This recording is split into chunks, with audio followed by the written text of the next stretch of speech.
They called it taking care of the team. The backlog had grown quietly, the way it always did. No alarms, no outages, just a steady accumulation of unfinished work that everyone pretended was temporary. The official explanation was simple. A few people had left, demand had spiked, and everyone was already doing their best. So when the head of operations suggested a temporary redistribution of tasks, no one pushed back. It sounded responsible. A senior analyst volunteered to absorb the overflow until things stabilized. He already knew the systems better than anyone else, and he had done it before. The manager framed it as continuity, not sacrifice, just a short-term adjustment to protect delivery timelines. Most people nodded. A few even looked relieved. From the outside, the decision looked clean. No hiring delay, no onboarding cost, no uncomfortable conversations with finance. The work would still get done, clients wouldn't notice, and morale would stay intact. If you had asked the room at that moment whether this was the right call, most of them would have said yes without hesitation. The analyst didn't say anything. He didn't object. He didn't clarify scope. He simply adjusted his calendar and started covering the gaps. That was the first choice. The second choice came a week later, though no one labeled it as such. The extra work didn't disappear the way people expected. It reorganized itself. Small requests slipped into late afternoons. Meetings ran longer because someone needed context only one person had. Documentation updates were postponed because delivery came first.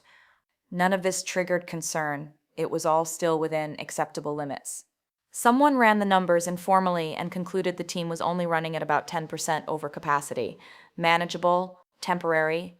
The cost showed up as time, not money. A few late nights, a few weekends partially interrupted. No one filed a complaint because there was nothing to complain about. The system hadn't broken. It had adapted. That adaptation was interpreted as proof the decision had worked. The analyst noticed something else. Response times had slowed just enough that requests now required follow-ups. Dependencies that used to resolve in hours took a full day, not long enough to cause friction, but long enough to reset expectations. He still didn't say anything. 2 weeks in, leadership revisited the situation and reached the obvious conclusion. They needed to hire. Not urgently, they said. Thoughtfully. The workload justified it now. The data supported it. The temporary measures had bought them time to do it right. This wasn't panic hiring, it was strategic. The decision was met with approval. It felt like progress. What didn't get discussed was why hiring was suddenly possible when it hadn't been before. The only reason the numbers looked stable enough to justify a new role was because the overflow had already been absorbed. That absorption wasn't free. It just wasn't on a spreadsheet yet. Recruiting began. Job descriptions were drafted. Interviews were scheduled around existing work because delivery still mattered. Everyone agreed this was the mature approach. Another small cost appeared, this time disguised as coordination. The analyst was asked to help screen candidates. He knew the systems, after all. He could tell quickly who would ramp up fastest. It would save time later. He agreed and added interview prep to his evenings. The hiring process stretched, as hiring processes do. Weeks passed. The backlog didn't shrink. It redistributed again. Tasks were deprioritized quietly. Some requests stopped being made altogether, not because they were unnecessary, but because people learned not to expect fast answers. Still, no one complained. From management's perspective, the situation was under control. There was a plan. There was movement. There was no crisis. Then the first external signal arrived. A partner team sent a message asking whether the integration timeline had changed. They had noticed delays in responses, nothing dramatic, just slower than before. They wanted to adjust expectations if needed. No one replied immediately. The question floated in a shared channel for several hours before someone acknowledged it and promised to check. By the time an answer was sent, the partner team had already rescheduled their own work. No escalation followed, just a quiet note added to a planning document. Around the same time, a client asked for a minor change that would normally have been trivial. The request sat for 3 days before anyone confirmed receipt. When it was finally addressed, the solution worked, but the client asked politely whether this was the new normal. No one gave them a clear answer. Inside the team, these moments were treated as noise, transitional friction, expected side effects of growth. Once the new hire arrived, everything would smooth out. That assumption went unchallenged. If someone had paused the process right then, they would have seen the options clearly. They could have rescoped deliverables, they could have slowed intake, they could have acknowledged the real capacity limit and let timelines stretch openly. None of those options were chosen, not because they were impossible, but because they would have forced an admission that the original temporary solution was already costing more than it was saving. So the team stayed the course. By the time the offer letter was sent, the analyst had become the quiet hinge everything turned on. No title change, no authority, just an accumulation of knowledge and responsibility that no one tracked because it had grown incrementally. He noticed that meetings were now scheduled, assuming his availability. Decisions were deferred if he wasn't present. Questions were phrased as updates rather than requests. This wasn't recognition. It was dependency. The new hire accepted the offer. Onboarding was scheduled to begin the following month. Nothing changed immediately. The backlog remained. The response time stayed slow. The analyst kept covering the gaps because stopping would have raised questions no one was ready to answer. From the outside, the company looked like it was doing everything right. Internally, the system was already running on borrowed capacity. No one said it out loud. The calendar just kept filling. The pause didn't come from leadership. It came from the schedule. The onboarding plan assumed overlap. Shadowing sessions, walkthroughs, time carved out by the people who knew how things actually worked. None of it was explicit, but all of it depended on one calendar being flexible. The analysts. No one asked him whether it was. They just sent invites. At that point, there were still choices on the table, even if no one named them. They could have delayed onboarding until capacity freed up. They could have reduced intake until the new hire ramped. They could have accepted slower delivery as the real cost of growth.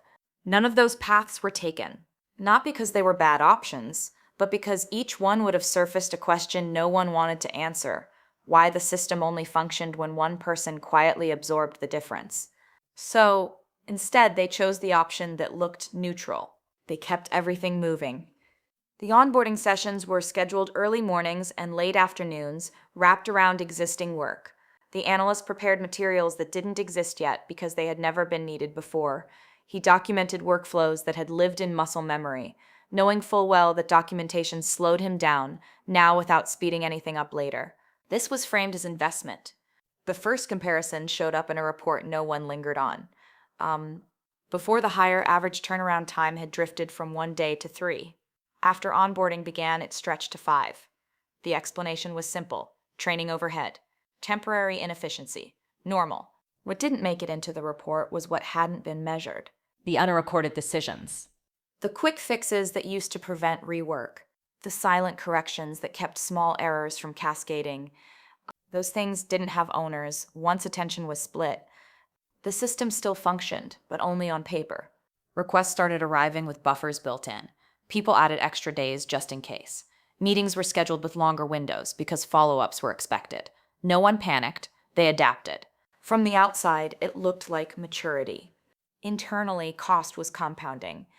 When the analyst finally declined a meeting, not out of protest, but because there were no more open hours, it triggered confusion rather than concern.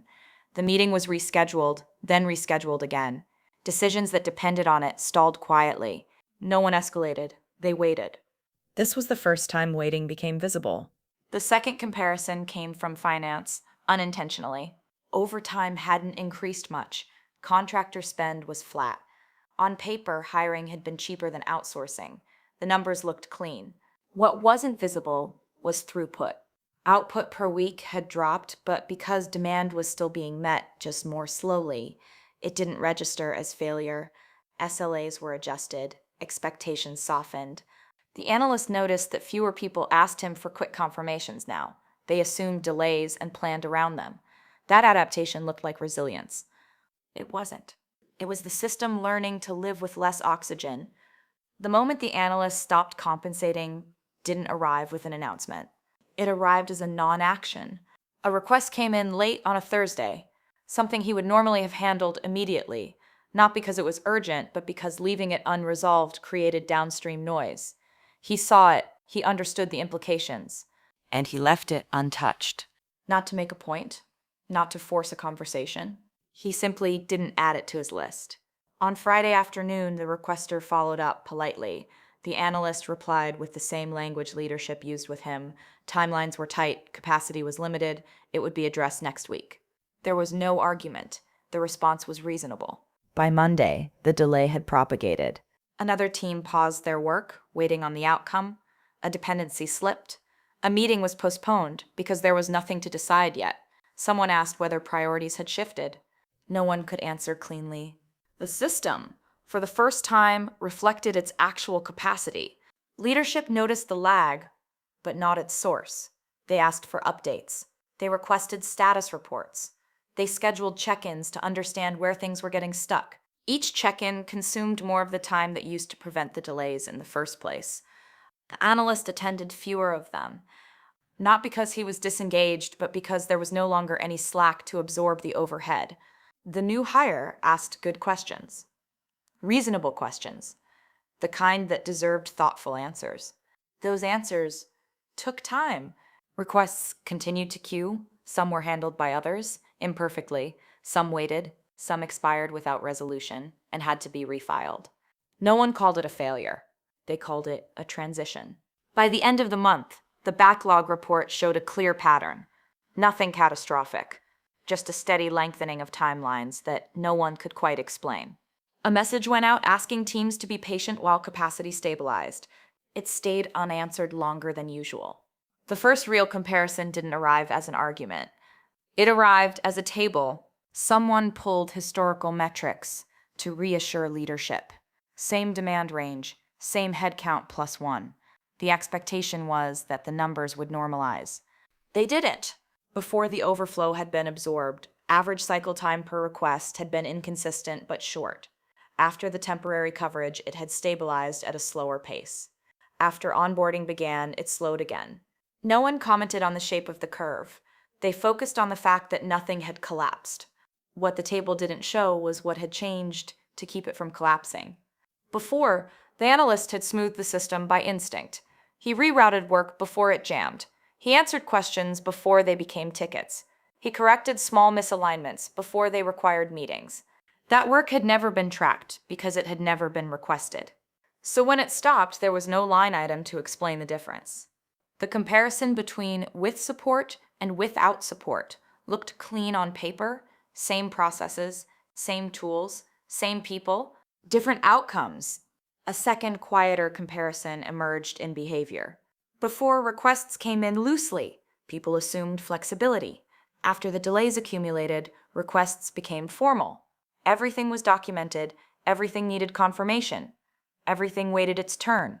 Efficiency didn't improve, it calcified. The analyst didn't intervene. He didn't accelerate anything to prove a point. He followed the same rules everyone else referenced when asking for patience. Capacity was limited, priorities were set, timelines would adjust. Those phrases worked both ways. When a manager asked whether a particular task could be expedited just this once, the analyst replied with the same reasoning that had justified the original overload. It wouldn't be fair to other priorities. It would set a precedent. The system needed consistency. The request was withdrawn, not because it was unreasonable, but because there was no argument left. This was when the system returned to its actual state. Meetings stopped producing decisions because inputs weren't ready. Emails stacked up, waiting for clarification. Cross-team dependencies slipped one by one, not dramatically, but enough to be noticed. Someone tried to trace the slowdown. They looked at the new hire first. Onboarding always caused friction. They adjusted expectations. They looked at tooling. Nothing obvious. They looked at process. Everything was being followed. The problem wasn't misalignment. It was arithmetic. There was less usable capacity than everyone had assumed because for months someone had been adding capacity without recording it, and now that addition was gone. The analyst's calendar reflected it before any report did. Fewer meetings accepted, more tentative holds, longer gaps between availability. People adapted by waiting. A request sent on Monday was followed up on Wednesday, then Friday. Each follow-up was polite. Each one assumed the delay was temporary. No one escalated because escalation required confidence that something had gone wrong. Nothing had gone wrong. Nothing was broken. Nothing violated policy. Things were just slower. The new hire ramped steadily, but not fast enough to replace what had been withdrawn. That gap wasn't anyone's fault. It was the cost of learning. The difference was that now the cost was visible. A client asked for an updated timeline and received one that was 2 weeks longer than expected. They accepted it, then adjusted their own plan. Another client did the same. A partner team pushed a launch date without explanation. These weren't failures, they were accommodations. The backlog report updated itself automatically. Items aged. The average completion time ticked up again. No alerts fired because thresholds hadn't been breached. Yet, leadership scheduled a review to understand the trend. They invited the analyst. He attended, answered questions directly, and described the workload as it was, not as it used to be. No blame, no dramatization, just the current state. There was nothing to push back on. The numbers matched the behavior. The behavior matched the capacity. Someone suggested adding another hire. Someone else suggested revisiting scope. Both ideas were noted. Neither happened immediately. The system continued at its true speed. Later that week, a request came in marked urgent, routed through the proper channel, with justification attached. It landed in the same queue as everything else. It waited. No announcement marked the shift. It showed up in the queue. The urgent request stayed where it landed, time-stamped, categorized, and visible to anyone who checked. It met every requirement. It violated none of the rules. It simply had to wait its turn. By then, people had learned not to ask why things took longer. They asked when, and accepted the answer. Timelines stretched without argument. Follow-ups became reminders instead of nudges. The system wasn't failing. It was accurate. A week later, the review meeting produced a summary document. It listed constraints, dependencies, and projected stabilization dates. The language was careful. No single cause was identified. No immediate fix was approved. Capacity would improve eventually. Until then, requests would be prioritized. The document was circulated. Red receipts appeared one by one. No one replied. Another message came in from a partner team, asking whether a decision was still pending or should be worked around. It sat unanswered through the afternoon. By evening, they moved on without it. The follow-up never came. The request remained in the system, unchanged except for the age counter beside it. No exception was made. No workaround was offered. It wasn't rejected or escalated. It was simply there.